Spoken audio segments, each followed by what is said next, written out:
Hello, everyone, and welcome back to Mr. English Channel. I'm Emily, and I'm so happy to be here with you all today. And I'm Paul.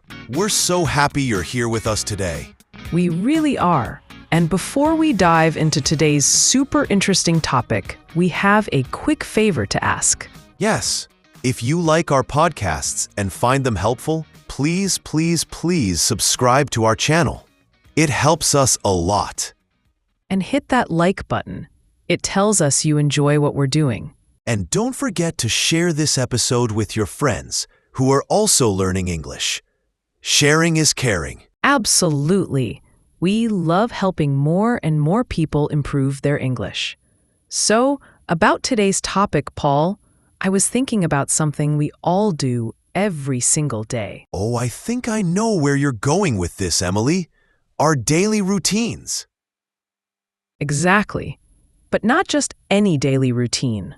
We're going to talk about daily routines using a very special tense, the present perfect.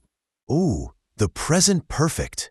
Some people might find it a little tricky, but we're going to make it super easy and fun today. That's right. We'll show you how useful it is when you talk about your daily life, especially when you want to connect something you did in the past to now. So, Emily, let's start with a simple question. What have you already done today? I'm curious. Oh, great question, Paul. Let's see. I've already woken up, of course. That's usually the first thing for most people. Yes, unless you're a night owl. And after you've woken up, what's next? Well, I have already made my bed. It's a small thing, but it makes my room feel tidy and ready for the day. And I've already had my coffee. That's a very important part of my morning routine. Ah, coffee. A true essential for many. I've also had my coffee. Actually, I've had 2 cups already. Wow, 2 cups. You're really energetic today, Paul. Have you eaten breakfast yet? That's a good question. I've already eaten breakfast. I had some toast and eggs. What about you, Emily? Have you had breakfast? Yes, I have. I've already had some fruit and yogurt. I try to eat something healthy in the morning. So you see, listeners, we're using have or has plus the past participle to talk about things we've completed. It's like saying, this action is finished and it's relevant now. Exactly. And the good thing about the present perfect for daily routines is that you don't need to say when you did it. You just say that you have done it. That's a key point. For example, I've already brushed my teeth. I don't need to say, I brushed my teeth at 7 a.m. if I just want to say that the action is done. Right. It's about the completion of the action, not the exact time.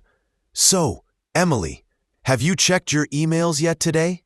I usually do that first thing. Oh yes, I have. I've already checked my emails.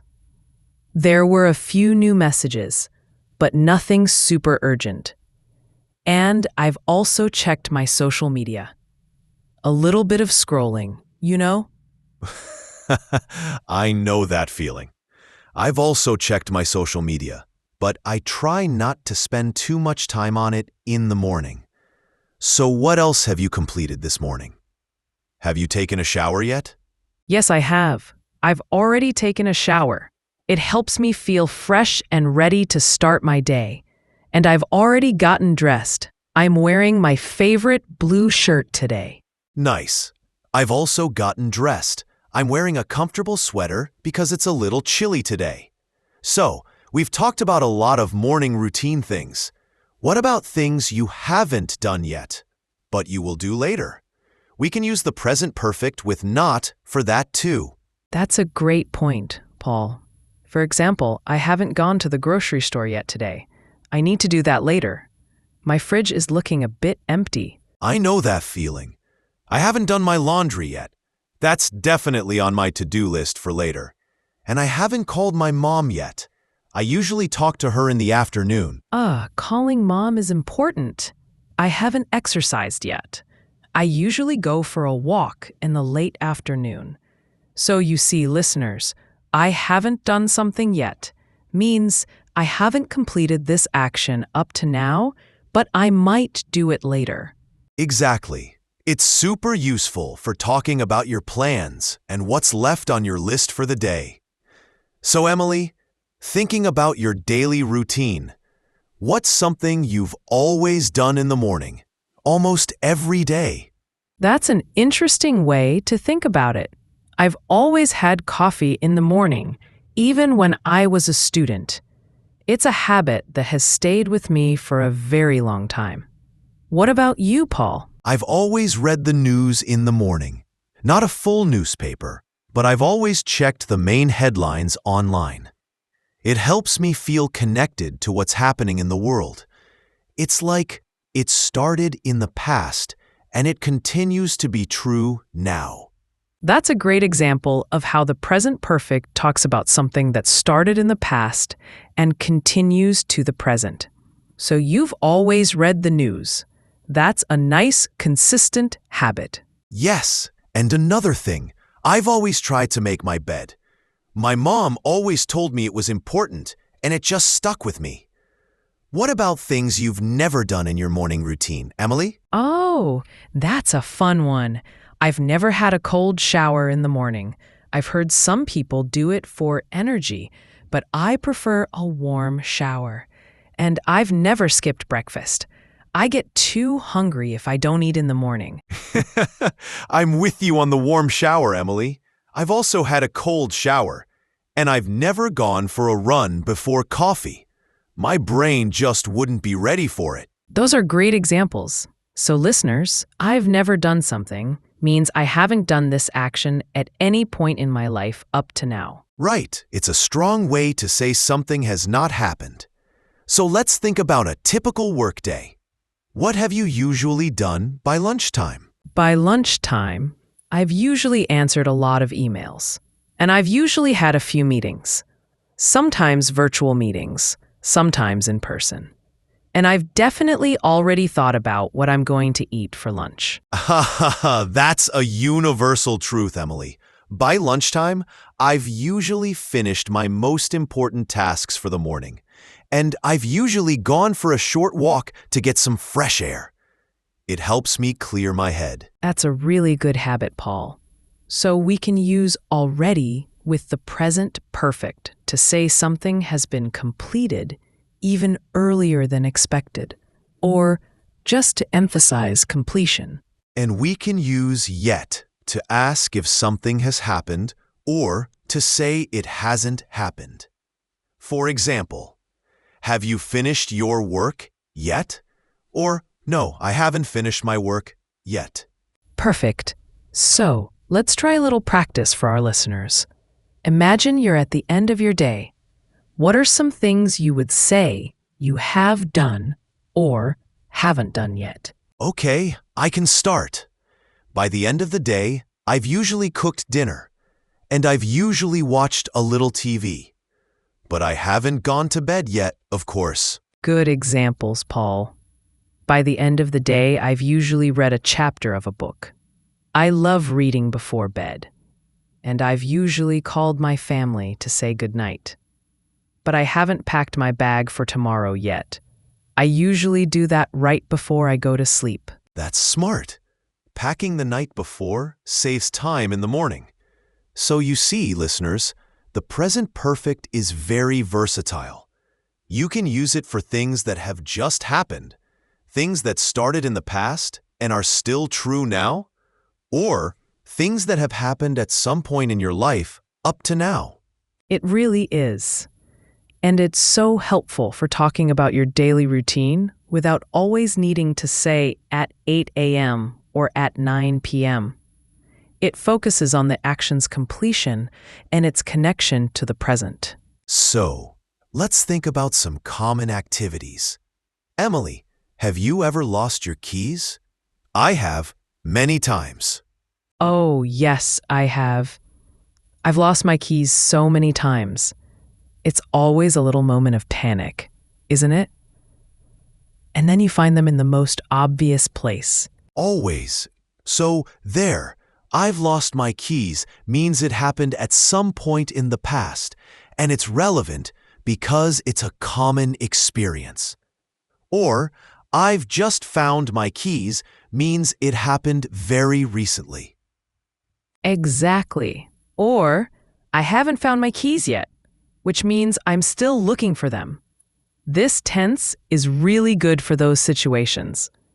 It gives a natural flow to your conversation about everyday events. It does, and it's super common in English, so mastering it really helps you sound more natural. Let's talk about something else. Have you ever forgotten to set your alarm clock? Oh, yes, I have. And then I've overslept. That's happened a few times, especially when I'm really tired. And then I've rushed to get ready. Me too. I've forgotten to set my alarm, and then I've woken up super late. It's not a fun way to start the day, but thankfully, it hasn't happened recently. Knock on wood. So, listeners, you can see how flexible this tense is. It's not just for big, important events. It's for all the small, everyday things, too. It really is. Think about things you've learned. Emily, what's one new thing you've learned recently, even if it's small? That's a nice question. I've recently learned how to make a new kind of pasta sauce. It's delicious, and it's been a great addition to my cooking routine. What about you, Paul? That sounds lovely. I've recently learned a few new words in Spanish. I'm trying to practice every day. So, this action of learning started in the past, and it's still ongoing or relevant now. Perfect. So, when you talk about your daily adventures, your daily routine, remember that the present perfect can help you express things clearly and naturally. It's like a bridge between the past and the present. A very useful bridge. So instead of saying, I ate breakfast this morning, you can say, I've already eaten breakfast to emphasize that it's done and you're ready for the next thing. Or instead of saying, I didn't call my friend, you can say, I haven't called my friend yet, to show that you still plan to do it. And it also sounds more polite sometimes, doesn't it?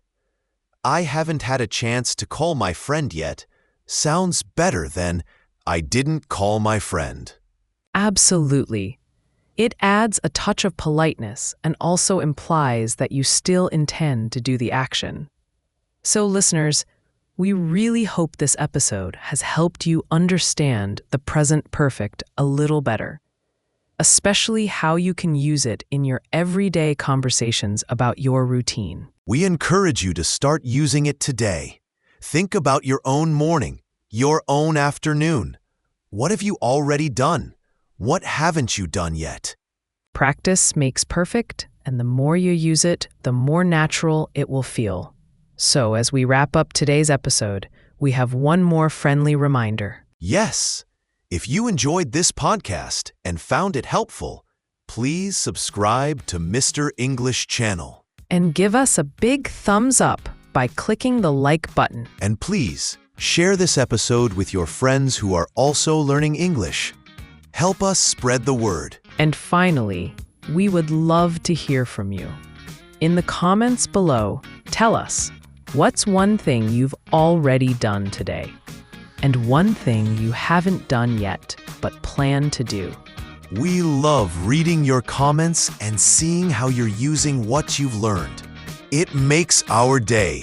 So, thank you so much for joining us today on Mr. English Channel. We hope you had fun and learned something new. See you next time, everyone. Keep practicing your English. Bye for now.